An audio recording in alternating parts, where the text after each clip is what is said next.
Hello friends, આજના video લેક્ચરની અંદર આપ સર્વનું હાર્દિક સ્વાગત કરું છું.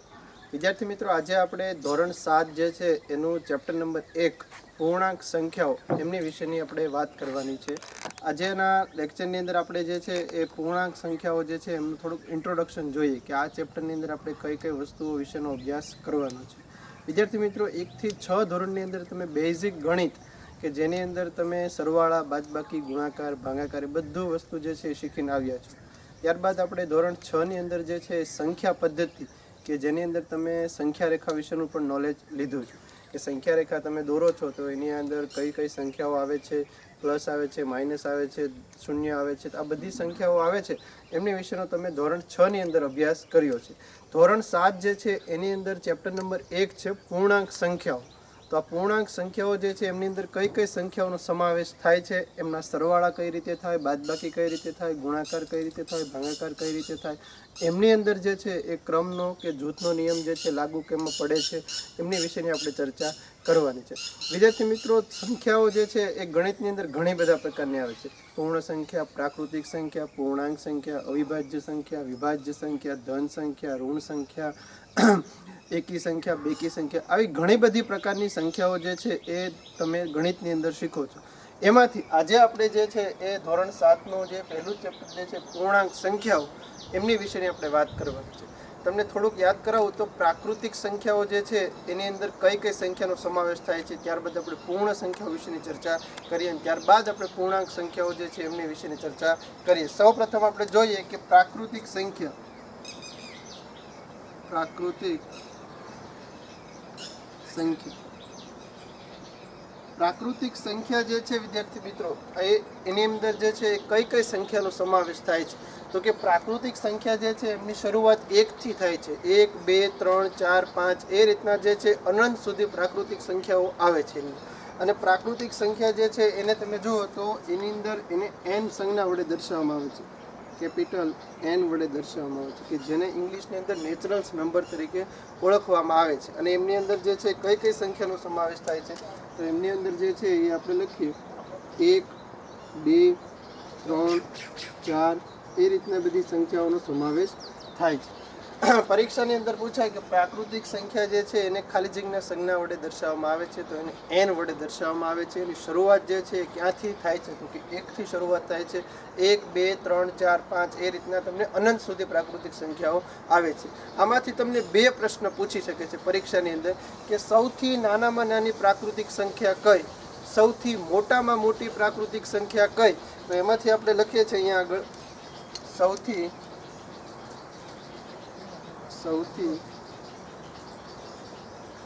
નાનામાં નાની પ્રાકૃતિક સંખ્યા ખાલી જગ્યા છે સૌથી મોટામાં મોટી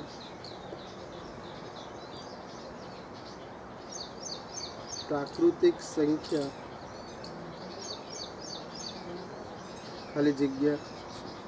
સૌથી નાનામાં નાની પ્રાકૃતિક સંખ્યા જે છે ખાસ યાદ રાખજો વિદ્યાર્થી મિત્રો, કઈ થશે તો કે 1, કારણ કે એની શરૂઆત જે છે ક્યાંથી થાય છે તો કે 1 થી થાય છે. સૌથી મોટામાં મોટી પ્રાકૃતિક સંખ્યા કઈ, હવે તમે દરેક લોકો જાણો છો કે 1 થી શરૂઆત થાય છે, પૂરું ક્યાં થાય એ આપણને કઈ ખ્યાલ છે નહીં. તો સૌથી મોટામાં મોટી પ્રાકૃતિક સંખ્યા તો કે અસંખ્ય છે. કેટલી છે તો કે અસંખ્ય અથવા અનંત સુધી એની પ્રાકૃતિક સંખ્યાઓ આપણે જોઈએ છે. તો આમાંથી પ્રાકૃતિક સંખ્યાને આધારિત જે છે એ તમને 2 પ્રશ્ન પૂછાય કે સૌથી નાનામાં નાની પ્રાકૃતિક સંખ્યા તો કે 1 અને સૌથી મોટામાં મોટી પ્રાકૃતિક સંખ્યા તો કે અસંખ્ય. પ્રાકૃતિક સંખ્યાની શરૂઆત 1 થી થાય છે અને સંજ્ઞા તો કે n વડે દર્શાવવામાં આવે છે. તો આ રીતનું બેઝિક નોલેજ જે છે પ્રાકૃતિક સંખ્યા વિશેનું તમને હોવું જોઈએ. ત્યારબાદ આપણે જોઈએ પૂર્ણ સંખ્યા.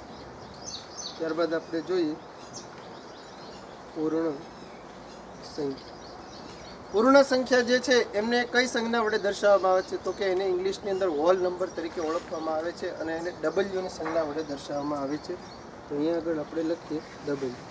તો એમની અંદર જે છે કઈ કઈ સંખ્યાનો સમાવેશ થશે તો એમની અંદર જે છે એ 0 થી શરૂ થશે.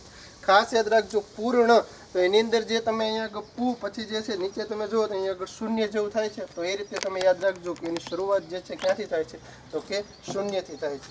તો પૂર્ણ સંખ્યા જે છે એમની શરૂઆત શૂન્યથી થાય છે. 0, 1, 2, 3, 4 એ રીતના જે છે એ અનંત સુધી ચાલશે.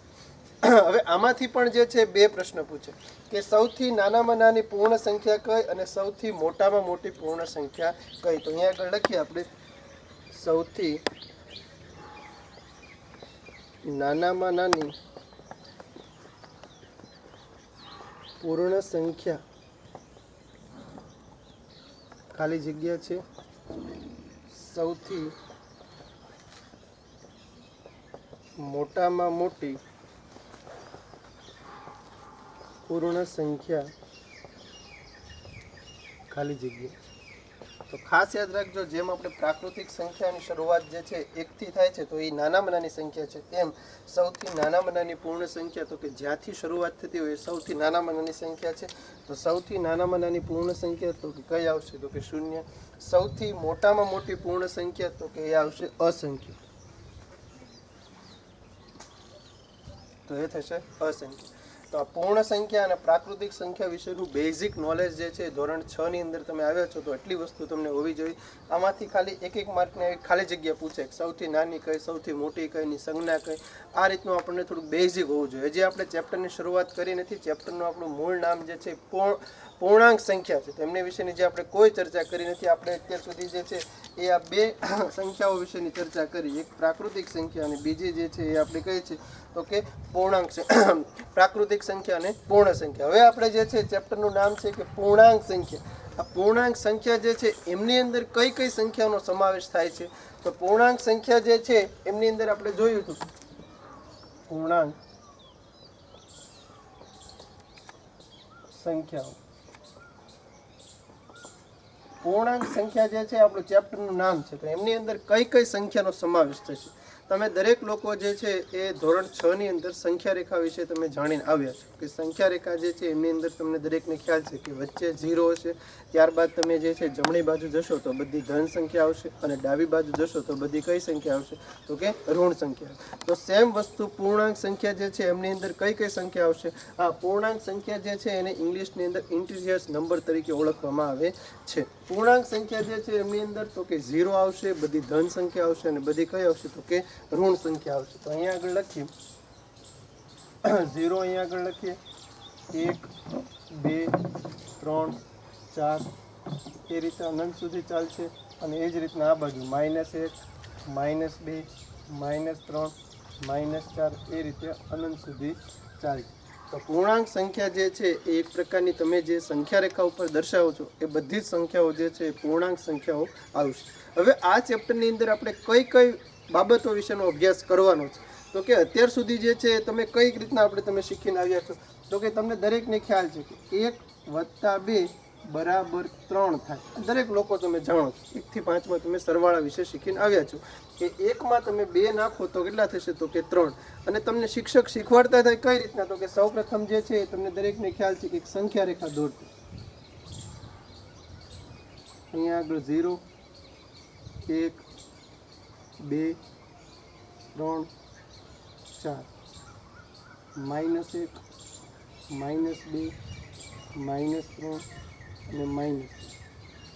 સૌ પ્રથમ જ્યારે પહેલી વાર તમે સરવાળા શીખતા હો બરોબર, તો ત્યારે અથવા છઠ્ઠા ધોરણની અંદર તમને કોઈ શિક્ષકે જે છે શીખવાડ્યું છે કે 1 + 2 = 3. તો તમને આધાર જે છે સંખ્યા રેખાનો એ લોકોએ લીધો હશે કે સંખ્યા રેખાની અંદર તમને કીધું હશે કે જ્યારે કોઈ બે ધન સંખ્યાનો તમે સરવાળો કરો છો ત્યારે તમારે સંખ્યા રેખામાં તમારે આગળ વધવાનું. કઈ રીતના? તો કે 1 સંખ્યા રેખા ઉપર તમે 1 લ્યો છો, હવે એમાં તમારે +2 એટલે કે 2 કદમ તમે જો આગળ વધો તો અહીંયા આગળ જે છે એ 1 છે. તમે જોઈ શકો છો અહીંયા આગળ આ 1 છે, અહીંયા આગળ લખ્યું છે +2, એનો મતલબ ધન સંખ્યા. કઈ સંખ્યા છે? ધન સંખ્યા +2.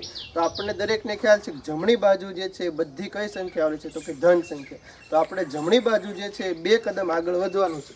તો અહીંયા આગળ જે છે તમે 2 કદમ આગળ વધો તો આ 1 અને અહીંયા આગળ જે છે આ બીજું. તો 2 કદમ તમે આગળ વધો એટલે તમારો જવાબ કેટલો આવશે? તો કે 3. તો આ રીતના જે છે તમે ધોરણ 6 ની અંદર શીખીને આવ્યા છો કે 1 + 2 = 3. અહીંયા આગળ આપણે તો ત્યારે આગળ કઈ હતું? તો કે બધી ધન સંખ્યાઓ વિશેની તમને માહિતી હતી. 2 + 4, 4 + 5 આ બધી. કદાચ બાદબાકી હોય તોય તમને કીધું હશે બાદબાકી એટલે તો કે માઇનસ. અહીંયા આગળ આપણે પૂર્ણાંક સંખ્યાઓ જે છે એમની અંદર એક ધન સંખ્યા છે, એક ઋણ સંખ્યા છે, બે ઋણ સંખ્યા હોય, બે ધન સંખ્યા હોય, તો એમના જે સરવાળા અને બાદબાકી જે છે એમની વિશેની આપણે ચર્ચા કરવાની છે. અને એ ખૂબ મહત્વની છે કે આગળના ધોરણની અંદર જેમ તમે 8મા ધોરણની અંદર 9મામાં 10મામાં તમે જશો તો એ તમારો પાયો જેવું થઈ જશે કે એક જો નાની એમથી નિશાનીની ભૂલ જે છે એના હિસાબે તમારો આખો દાખલો પણ ખોટો સાબિત થઈ શકે છે. તો અહીંયા આગળ જે છે આપણે આજે 1 + 2 = 3 તો આ રીતના સાદા તમે સરવાળા શીખીને આવ્યા છો. આપણને જે છે એ આમના ગુણાકાર ભાગાકાર બધી આપણને માહિતી હોવી જોઈએ. હવે આપણે જોઈએ છે કે આપણે આ સંખ્યા રેખા મેં અહીંયા આગળ દોરી છે. આ સંખ્યા રેખા ઉપર જો અહીંયા આગળ હું લખું છું કે આ રીતના આપણે આમ આગળ જઈએ તો જમણી બાજુ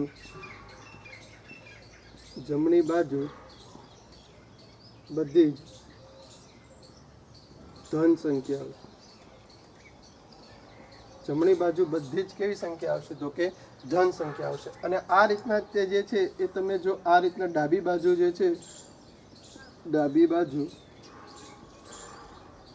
બધી જ ઋણ સંખ્યા આવશે. વચ્ચે જે છે તમે જોઈ શકો છો વચ્ચે શું રહેશે તો કે શૂન્ય રહેશે. જમણી બાજુ તમે જશો એટલે બધી જ ધન સંખ્યા આવશે. ડાબી બાજુ જે જશો એટલે તમને ખ્યાલ છે દરેકની બધી જ જે છે શું આવશે તો કે ઋણ સંખ્યા આવશે. જમણી બાજુ તમે જો જશો વિદ્યાર્થી મિત્રો તો એમ સંખ્યા જે છે બધી વધતી જશે. 1 એની કરતાં મોટા તો કે 2, એની કરતાં મોટા તો કે 3, એની કરતાં મોટા તો કે 4. એનો મતલબ જમણી બાજુ તમે જેટલા કદમ આગળ વધશો એટલી જ તે જે છે સંખ્યા સામે મોટી આવતી જશે. સેમ વસ્તુ એના કરતાં વિરુદ્ધમાં આ બાજુ કે ડાબી બાજુ જે છે તમે જશો એમ બધી જ સંખ્યા નાની થતી જશે. કઈ રીતના તો અહીંયા આગળ જે છે આપણે સૌપ્રથમ એક ઉદાહરણ દ્વારા સમજી લઈએ છીએ. હવે તમને લોકોને ગ્રેટર ધેન અને લેસ ધેન કદાચ એ શબ્દ તમે સાંભળ્યો હશે કે ગ્રેટર ધેન અને લેસ ધેન જેવી કંઈક ગણિતની અંદર બે નિશાની આવે છે. અને ઘણા વિદ્યાર્થીઓને તો છેક 10મામાં આવે છે ત્યાં સુધીમાં એને ખ્યાલ નથી હોતો કે ગ્રેટર ધેન કોને કહેવાય, લેસ ધેન કોને કહેવાય. હા, એ ખ્યાલ હોય છે કે આવી કંઈક બે નિશાની આવે છે. એ અમુક લોકો લેસ ધેન ને ગ્રેટર ધેન કહેતા હોય ને ગ્રેટર ધેન ને એ લોકો લેસ ધેન કહેતા હોય છે. તો અત્યારે જે છે થોડુંક આપણે સમજી લઈએ. ઘણા આપણને દરેકને ખ્યાલ છે કે આવા પ્રકારની કંઈક બે નિશાનીઓ ગણિતની અંદર આવે છે કે એક આ પ્રકારે આવે છે અને એક જે છે આ રીતના આવે છે. તો હવે આપણે જે છે એને બોલાય ગ્રેટર ધેન અને લેસ ધેન. તો ગ્રેટર ધેન જે છે તમે લખો છો ગ્રેટર ધેન. તો ગ્રેટર ધેન જે છે એમાં તમે જોઈ શકો છો કે ગણિતનો ગ અથવા આપણે ગણપત દાદાના ગ જેવો તે જે છે એ કઈ નિશાની આની જેવી આવે છે. તો આ રીતના અહીંયા આગળ જે છે તમે જોઈ શકો છો ગ અને આ ગ્રેટર ધેન એ બેની નિશાની જે છે સેમ થશે. તો એને ગ્રેટર ધેન બોલવામાં આવે છે. અને આપણે જે છે એક લેસ ધેન. તો લેસ ધેનમાં હવે કઈ વધી તો કે આ રીતના. તો આને જે છે કઈ નિશાની બોલવામાં આવે છે તો કે લેસ ધેનની. હવે આપણે વાત કરતા હતા સંખ્યા રેખા ઉપર કે સંખ્યા રેખા ઉપર જેમ આપણે જમણી બાજુ જઈએ છીએ તેમ બધી ધન સંખ્યાઓ છે તેમ બધી મોટી સંખ્યાઓ આવે છે આગળ જતા. તે જ રીતના જે છે ડાબી બાજુ તમે જઈએ છીએ તો બધી ઋણ સંખ્યા આવે છે અને બધી જ નાની સંખ્યાઓ આવે છે. હવે અહીંયા આગળ જે છે હું લખું છું કે ભાઈ 1 અને અહીંયા આગળ લખું છું 10. તો હવે આમાંથી કોઈ મને કહેશે કે કઈ સંખ્યા મોટી અને કઈ સંખ્યા નાની. તો તમારો તરત જ જવાબ આવશે કે સાહેબ 1 જે છે એ નાના છે અને 10 જે છે કેવા છે તો કે મોટા. તો આપણને દરેકને ખ્યાલ છે કે જે સંખ્યા મોટી હોય છે એ બાજુ પાંખડું ખુલતું હોય છે. તો અહીંયા આગળ જે છે એ આ રીતના આપણે આમ લખી શકીએ કે 10 જે છે એ શું છે તો કે મોટા છે અને 1 જે છે એ કેવા છે તો કે નાના છે. એનો મતલબ કે જેમ તમે આમ આગળ જશો એમ બધી જ સંખ્યા જે છે કેવી આવશે તો કે મોટી આવતી જશે. સેમ વસ્તુ એનાથી વિરુદ્ધમાં આપણે કે જેમ તમે જે છે એ ડાબી બાજુ જશો એટલે કે ઋણ સંખ્યા બધી આવતી જશે અને બધી જ સંખ્યા જે છે એ કેવી આવશે તો કે નાની આવશે. તમે અહીંયા આગળ જોઈ શકો છો. આપણે એક અહીંયા આગળ ઉદાહરણ લઈએ કે ભાઈ -1 અને અહીંયા આગળ લખું છું -10. -1 અને -10. તો આમાંથી કઈ સંખ્યા સાહેબ મોટી? તો આમાં તમારે કોઈ સંખ્યા સામે જોવાનું નથી. જેમ અહીંયા આગળ આપણે સંખ્યા સામે જોયું કે 10 મોટા છે અને 1 કેવા છે તો કે નાના છે. અહીંયા આગળ તમારે સંખ્યા સામે જોવાનું નથી કે ભાઈ સંખ્યા જે છે 10 મોટા છે. અહીંયા આગળ જે છે એ -1 મોટા છે અને 10 જે છે એ કેવા છે -10 તો કે નાના છે. -10 જે છે કેવા છે તો કે નાના. બીજું આપણે ઉદાહરણ લઈએ કે -3 અને અહીંયા આગળ લખું -99. -3 અને -99. તો એમાંથી તમે જોઈ શકો છો કે -3 જે છે કેવા છે તો કે મોટા છે. -99 છે કેવા છે તો કે નાના છે. તો ખાસ યાદ રાખજો વિદ્યાર્થી મિત્રો કે ઋણ સંખ્યા જે છે એટલે કે સંખ્યા રેખા ઉપર તમે ડાબી બાજુ જાઓ છો એમ દરેક સંખ્યા જે છે એ આગળ જતાં નાની થતી જાય છે. -1 જે છે એ મોટા છે, એમની કરતાં નાના તો કે -2, એની કરતાં નાના તો કે -3.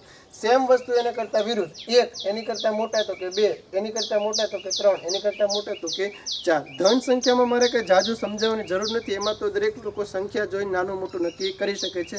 મેઇન જે છે એ મારે સંખ્યા રેખાની ડાબી બાજુ જે બધી ઋણ સંખ્યા આવે છે એમાં જે છે એ ઘણા વિદ્યાર્થી મિત્રો ભૂલ કરે છે.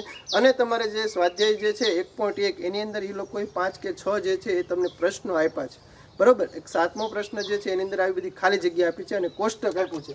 આ રીતના આપ્યું છે -8 -7, પછી જે છે એ -3 +5 -5 -5, અને તમને જે છે એ વચ્ચે તમને અહીંયા આગળ આવી નિશાની ઉપર તમને કીધું હોય કે ભાઈ ગ્રેટર દેન, લેસ દેન અને બરાબર, આ 3 નિશાની જે છે એમાંથી તમારે નિશાનીઓ જે છે એ મૂકવાની છે.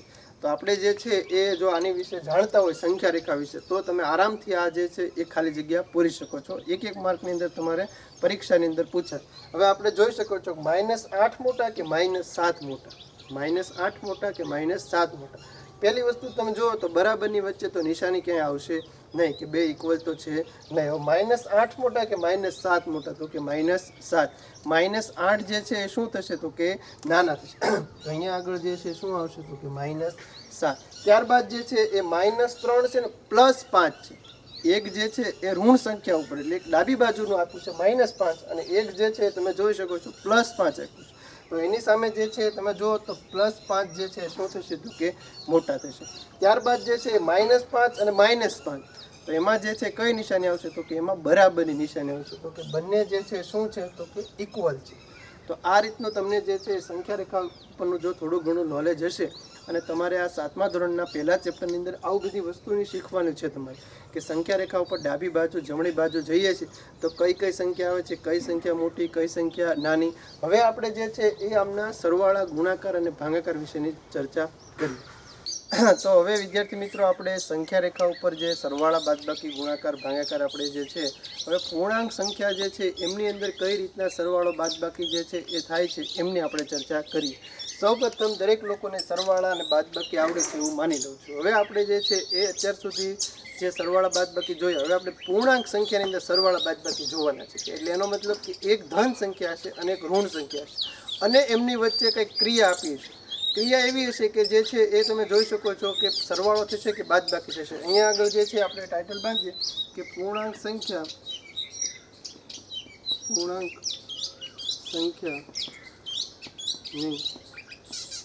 સરવાળા, બાદબાકી. પૂર્ણાંક સંખ્યા જે છે એમની સરવાળા અને બાદબાકી.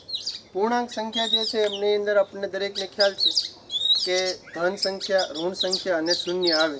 હવે એમની અંદર જે છે એ સરવાળો, બાદબાકી કઈ રીતના થાય છે, અને એની અંદર જે છે એ સંખ્યા પાછી જોતી જવાની છે. આપણે સૌપ્રથમ એક ઉદાહરણ લઈએ. આપણે કે ઉદાહરણની અંદર જોઈએ તો આપણે દરેકને ખ્યાલ છે 3 + 3 બરાબર જે છે કેટલા થશે તો કે 6. તો 3 અને 3 આ બંને ક્રિયા, આ 3 જે છે તમે જોઈ શકો છો. અહીંયા આગળ કઈ નિશાની હશે તો કે પ્લસની નિશાની છે. અહીંયા આગળ 3 જે છે એમની આગળ કઈ હશે તો કે પ્લસ. એનો મતલબ બે ધન સંખ્યા આપી છે, એમનો સરવાળો કીધો છે આપણને, એટલે કેટલો થશે તો કે 6. એની પછી આપણે જોઈએ તો -2 + 5 બરાબર જે છે એ કેટલા થશે -2 + 5, -2 + 5. તો અહીંયા આગળ જોઈ શકો છો, અહીંયા આગળ તો કે આ એક ઋણ સંખ્યા આપી છે, આ જે છે શું છે તો કે એક ધન સંખ્યા આપી છે.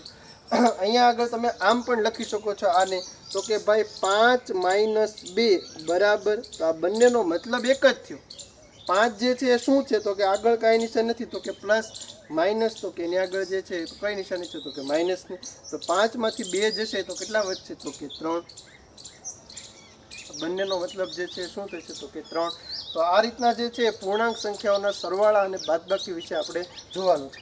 એની પછી આપણે ઉદાહરણ લઈએ વિદ્યાર્થી મિત્રો. તો આમની વિશે તમને નિશાનીનું જે છે એ નોલેજ હોવું જોઈએ. -2 + -3 બરાબર ખાલી જગ્યા, -2 વત્તા કાઉન્સમાં લખ્યું છે -3. એનો મતલબ 2 જે છે એ ઋણ સંખ્યા મેં અહીંયા આગળ લખી છે. 2 ઋણ સંખ્યા છે, એમનો મારે સરવાળો કરવાનો છે. 2 જે છે એ ઋણ સંખ્યા છે, એમનો મારે સરવાળો કરવાનો છે. તો -2 અને -3 તો આપણે સંખ્યા રેખા ઉપર જે છે એ તમે આગળ વધો ડાબી બાજુ તો આપણને દરેકને ખ્યાલ છે શું આવશે તો કે -5. કેટલા આવશે તો કે -5. સંખ્યા રેખા આપણને દરેકને ખ્યાલ છે સંખ્યા રેખા ઉપર જો અહીંયા આગળ -2 હોય, અહીંયા આગળ -3, અહીંયા આગળ -4 અને અહીંયા આગળ જે છે શું છે તો કે -5. -2 એમાં જે છે તમારે પ્લસ કરવાનો છે, એમાં જે છે પ્લસ કરવાનો છે, એનો મતલબ તમારે એમાંથી આગળ વધવાનું છે -2 માં. -2 પ્લસ -3 એનો મતલબ તમારે 3 કદમ આગળ વધવાનું છે, 1, 2 અને 3. તો તમે જે છે ક્યાં પહોંચશો તો કે -5. આના જે છે એ નિશાનીના નિયમો આવે છે કે વત્તે ઓછે ઓછા, ઓછે ઓછે વત્તા, વત્તે વત્તે વત્તા અને વત્તે ઓછે ઓછા, આવા નિશાનીના નિયમો પણ આવે છે કે એમની અંદર તમારે નિશાનીનું ખાસ ધ્યાન રાખવાનું હોય છે કે મોટા પદની જે કાંઈ નિશાની આવે છે એ તમારે છેલ્લે જવાબમાં લખવાની હોય છે. બીજું એક ઉદાહરણ આપણે જોઈએ વિદ્યાર્થી મિત્રો, તો -5 -2 બરાબર ખાલી જગ્યા. હવે તમે જોઈ શકો છો -5 અને -2, પણ હવે મારે એની બાદબાકી કરવાની છે. -5 અને -2 એમની મારે જે છે એ બાદબાકી કરવાની છે. એનો મતલબ જે છે એ -5 અને -2 અહીંયા આગળ તમે જોઈ શકો છો આ શું છે તો કે -5. હવે એમાંથી બાદબાકી કરવાની છે, એનો મતલબ મારે આગળ નથી વધવાનું, પાછળ જવાનું છે. અહીંયા આગળ તમે જુઓ તો -2 હતા અને -3 એ બંનેનો સરવાળો કરવાનો હતો. સરવાળો મતલબ મારે જે છે એમાંથી કંઈક આગળ વધવાનું હતું કે -2 એમાંથી હું જે છે એ આગળ વધ્યો એટલે શું આવ્યું તો કે કેટલા કદમ તો કે 3. તો 1, 2 અને 3 એટલે કેટલા આવી જતા તો કે -5. હવે -5 એમાંથી બાદબાકી કરવાની છે, એનો મતલબ મારે કંઈક પાછળ જવાનું છે. અહીંયા આગળ જે છે -5 અને -2, -5 માંથી મારે 2 કદમ પાછળ જવાનું છે. તો -5 એમાંથી 2 કદમ જો પાછળ જાઓ તો 1 કદમ એટલે -4 અને બીજું કદમ એટલે -3. તો આનો જવાબ જે છે કેટલો આવશે તો કે -3. તો આ રીતના સંખ્યા રેખા ઉપરથી જે છે એ તમને સરવાળા અને બાદબાકી આવડતા હોવા જોઈએ. પણ કેટલો ટાઈમ સાહેબ આધાર અમારે રાખવો, સંખ્યા રેખા જે છે એ નજર સામું તમારે કેટલો સમય રાખવો. પરીક્ષામાં જે છે આવા બધા નખરા કરવા જાઓ 2 કદમ ને 3 કદમ પાછળ જાઓ તો ટાઈમ પૂરો થઈ જાય છે તમારે. તો એના માટે જે છે એ તમને ખાસ નિશાનીના નિયમો ખબર હોવી જોઈએ. નિશાનીના નિયમો કઈ રીતના, જો અહીંયા આગળ જે છે એ નિયમો લખું છું, અહીંયા આગળ હું નિયમો લખું છું. Minus minus plus plus plus plus plus minus વત્તે ઓછે ઓછા, ઓછે વત્તે ઓછા. અહીંયા આગળ જે છે એ નિશાનીના નિયમો છે.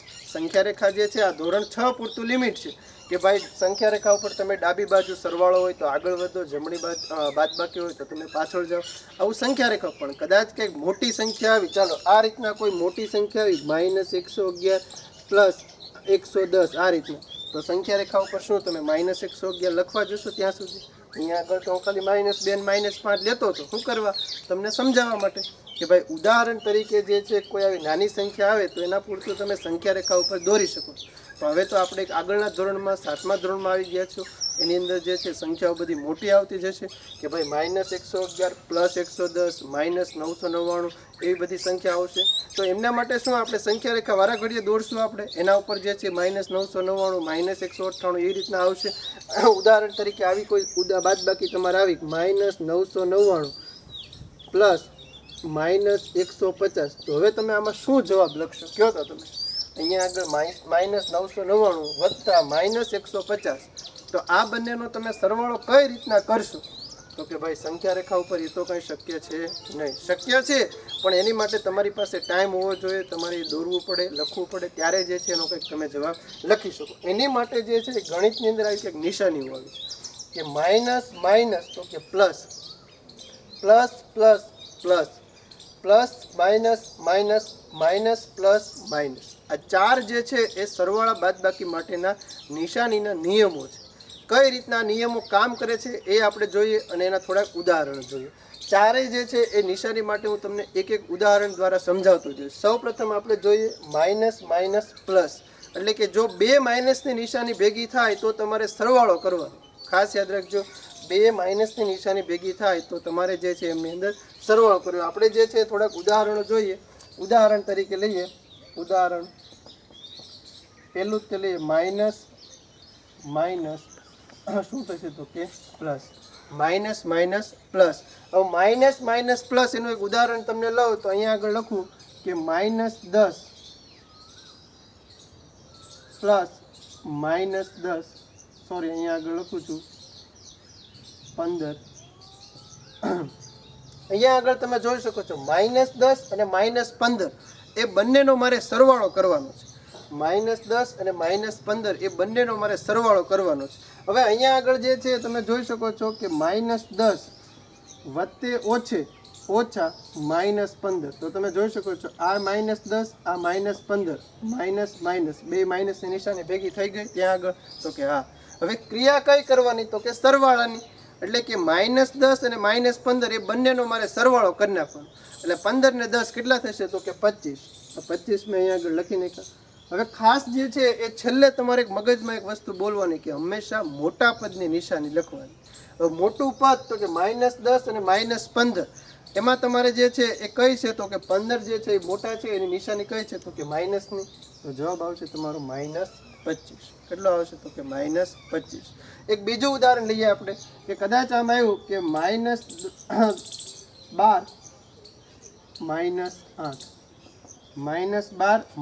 -8 તો માઇનસ માઇનસ કઈ ક્રિયા થશે તો કે સરવાળાની. 12 ને 8 કેટલા થશે તો કે 20. મોટા પદની નિશાની, મોટું પદ કયું છે તો કે 12, એની નિશાની તો કે -20.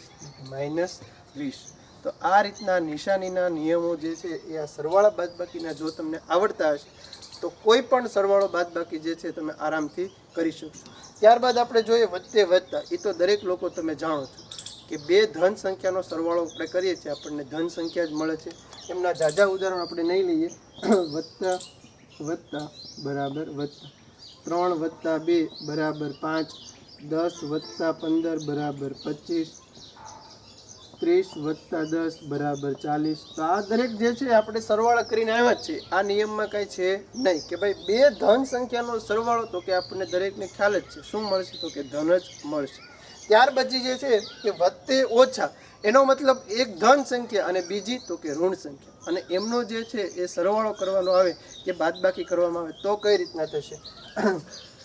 વત્તા ઓછા બરાબર જે છે કઈ થશે તો કે માઇનસ. વત્તે ઓછા એક ધન સંખ્યા એટલે મેં લીધા 10, એનો જે છે એ સરવાળો કરું છું -2. તો અહીંયા આગળ જે છે તમે જોઈ શકો છો 10 - 2, તો 10 માંથી 2 જશે એટલે કેટલા વધશે તો કે 8.